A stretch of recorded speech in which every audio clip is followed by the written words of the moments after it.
Here we go. Let's get started and review this orchestral trailer and also some tension cue from Diojo, one of our pro feedback members. I want you guys to hopefully take the notes and the feedback that I give Diojo and apply it to your genre and your music the best way that you know how. That's exactly why I put these videos out there. Hopefully they are useful for all of you guys. So let's go ahead and get it started and see what you did here, Diojo.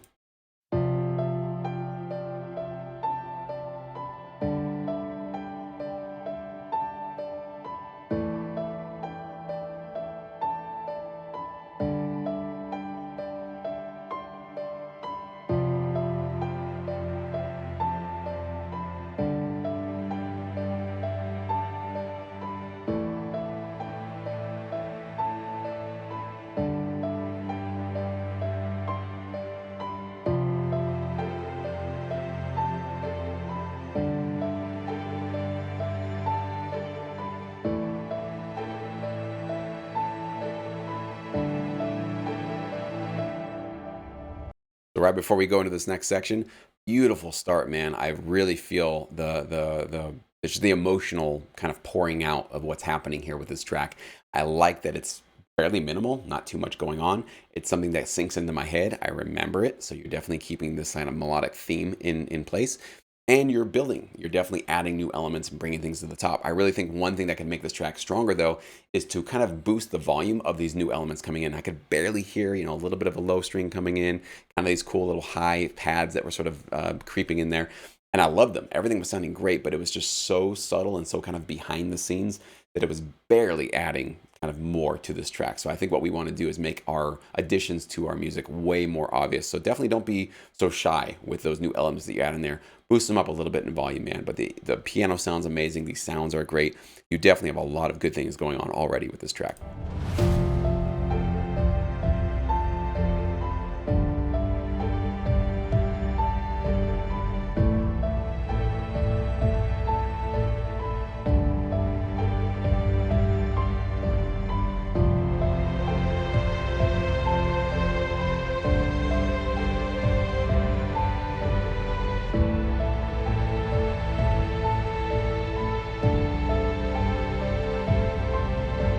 Okay, so these strings that come on top, I love them. They can be improved, but I really, really like them.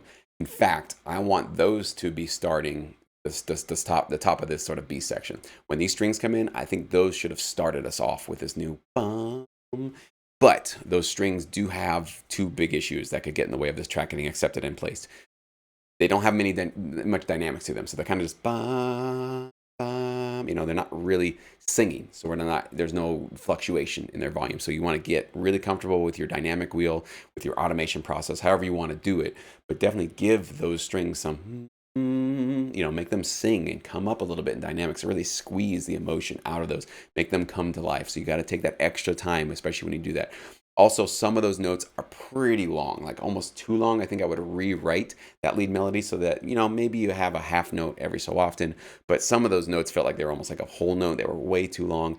And my philosophy with sync music is the longer the note is, the more it feels like there's a wet blanket on top of your track, weighing and holding it down. So even though this track is not like an upbeat, up-tempo thing, you definitely you're walking this fine line where you definitely want to keep in with this kind of somber, sort of realistic whatever you want to call it. It's not really depression, but just very a somber, reflective kind of a cue.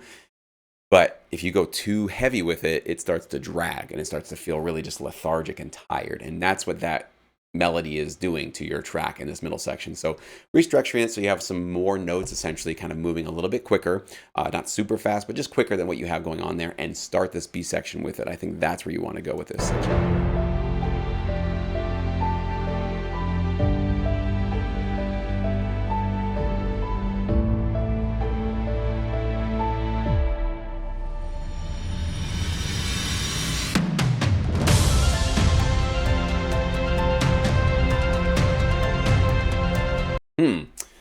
That was not expected, actually. That was a really nice surprise at the very end.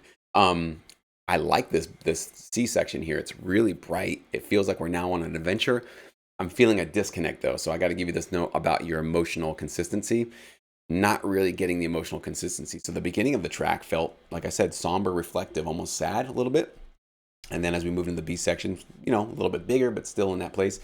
Now suddenly we're in this magical place where we're like flying through the stars and we're going to Neverland or something. So I think we took a little bit too much of a sort of a U-turn. We went to a new direction, to a new place emotionally that we really weren't ready to go in, and we weren't supposed to go in. You know, considering what the first part of the track was telling us emotionally. Now, the exception to this rule would be as if there is a library that says, let's say they have like a full album full of, we go from somber, reflective to optimistic and celebratory, which I've done some of that. Okay, this might be something that could actually work for that.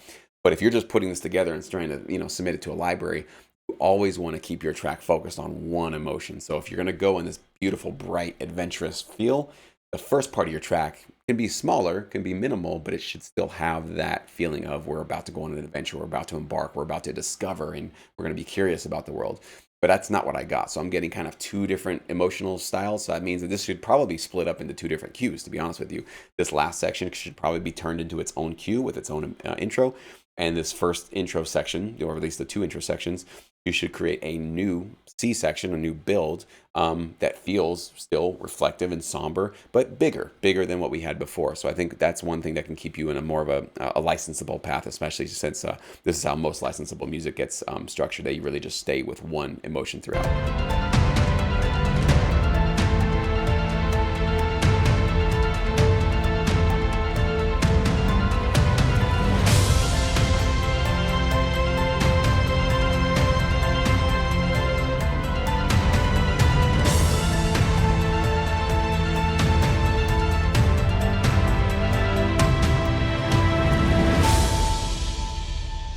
So yeah, I think that's the same kind of note at the end from what I've said before with your strings. So beautiful string melodies. Again, some of them are a little too long. I think we can kind of move things a little bit quicker.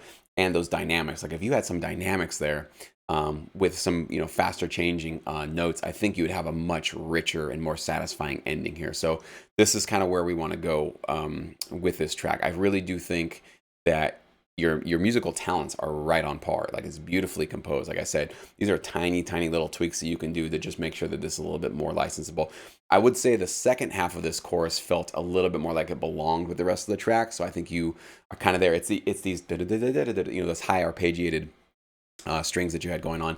Those are what's making it feel a little bit like we left where we were supposed to go. So maybe we just want to strip that out and replace that with a different kind of a string melody or something else that definitely doesn't feel as sort of whimsical and magical. Because when you do these arpeggios, that up and down, that's what starts to make us feel like we are sort of flying and exploring the world a little bit. So it could be a simple little tweak like that where you actually could get this track to feel like it belongs. But yeah, for everybody watching, and you too, make sure that when you are throwing strings, and these are beautiful sounding strings, I think these instruments and the sound quality totally works. Like, you guys, great stuff you're working with here, but it's not good enough just to hit your finger on the notes and be done and move on with your track. Compose it, put it together, but then come back and mess with your modulation wheel and get those dynamics. Make them sing. Give us a little bit more of a performance with the strings, not just strings are there, therefore we are done. It starts to feel like robotic, and it doesn't have that human emotion to it.